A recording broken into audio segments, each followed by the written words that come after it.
क्या कर रहा है तुम?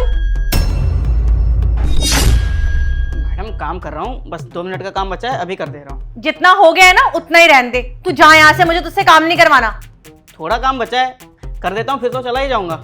मैंने बोला ना, जा, मुझे काम नहीं करवाना। समझ में नहीं आ रहा क्या? हाँ जा रहा हूँ, चिल्ला क्यों रहे हो?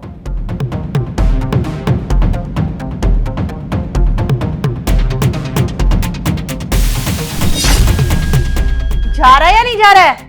हाँ जा रहा हूँ। माँ जी, आपने ये क्या किया? अच्छा खासा वो अपना काम कर रहा था आराम से, और काम तो अभी पूरा भी नहीं हुआ, फिर भी आपने उसे भगा दिया।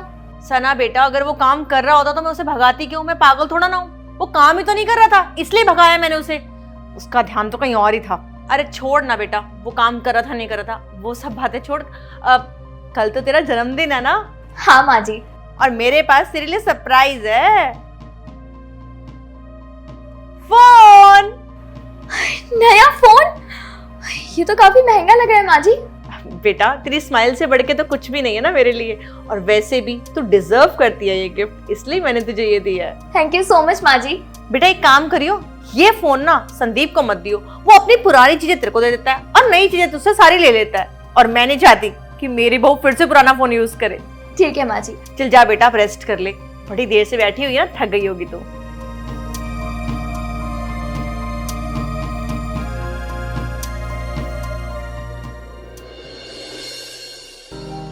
बेटा क्या कर रहे हो आप?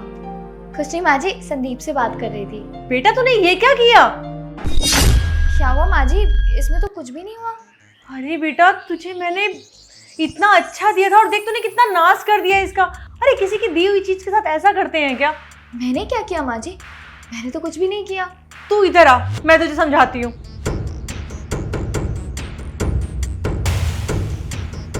बेटा मैंने तुझे इतने मन से ये फोन दिया था, मुझे ये उम्मीद नहीं थी तू इतना नाश कर देगी इस फोन का। पर माँ जी दिक्कत क्या है? ये फोन तो वैसा ही है जैसा आपने मुझे दिया था, कोई प्रॉब्लम नहीं आई है इसमें तो। बेटा जैसा ये फोन मैंने तेरे को दिया था ये वैसा नहीं है। तूने इसके ऊपर कवर लगा दिया। और क्यों लगाया तूने इसके ऊपर कवर? अरे इसकी शोभा बिगड़ गई है। माँ जी आप ही बताइए, आपने मुझे इतने प्यार से ये फ़ोन दिया है, वो भी इतना महंगा। अगर मैं इस पर कवर नहीं लगाऊंगी तो और क्या करूंगी? फ़ोन की प्रोटेक्शन के लिए इस पर कवर तो लगाना चाहिए ना। अगर गलती से ही मुझसे कहीं गिर गया या किसी और के हाथ से गिर गया तो फिर ये टूट जाएगा और फिर भारी नुकसान होगा। तो इसीलिए मैंने इस फ़ोन को प्रोटेक्टेड रखने के लिए इस पर कवर चढ़ाया था। बहू यही चीज़ तो मैं तुझे समझाना चाह रही थी कि हमें कपड़े सिचुएशन देख के पहनना चाहिए। जब भी हम बैठे ना तो हमें अपने आसपास ज़रूर देखना चाहिए। क्या होता है ना बेटा, हम तो अपनी जगह ठीक है पर सामने वाला ठीक है या नहीं है इसकी कोई गारंटी नहीं है। और एक बात बताऊं, तू उस दिन मुझे बोल रही थी ना कि मम्मी जी वो प्लम्बर को आपने क्यों भेज दिया बिना काम करवाए? वो यही रीज़न था कि तू यहाँ बैठी हुई थी और वो क्या कर रहा था, बारी बारी तुझे देख रहा था और यही नज़र मेरी उसके ऊपर गई ना तो मुझे गुस्सा आ गया। अब उस टाइम तो मैं कुछ बोल नहीं सकती थी उसके सामने, तो मैंने उसे बिना काम करवाए ही पैसे देके ऐसे रवाना किया कि तू निकल जा यहाँ से, क्योंकि मैं नहीं बर्दाश्त कर सकती कि मेरी बहू को कोई इस टाइप से देखे। अब तू ही बता, मैंने गलत किया क्या उस दिन? छोटे कपड़े पहनने में कोई बुराई नहीं है, मैंने भी अपनी जवानी के टाइम पे छोटे कपड़े पहने हैं और भी लड़कियां पहनती हैं, बहुएं पहनती हैं, पर बेटा हमेशा सिचुएशन को देखते हुए। ठीक है, मैं उम्मीद करती हूँ बेटा कि तुझे मेरी बात समझ में आएगी। मुझे लग रहा है मैंने कुछ ज़्यादा ही बहू को बोल दिया, मुझे इतना नहीं बोलना चाहिए था। माँ जी कैसी लग रही हूँ मैं? अरे बेटा तू तो बहुत अच्छी लग रही है साड़ी में।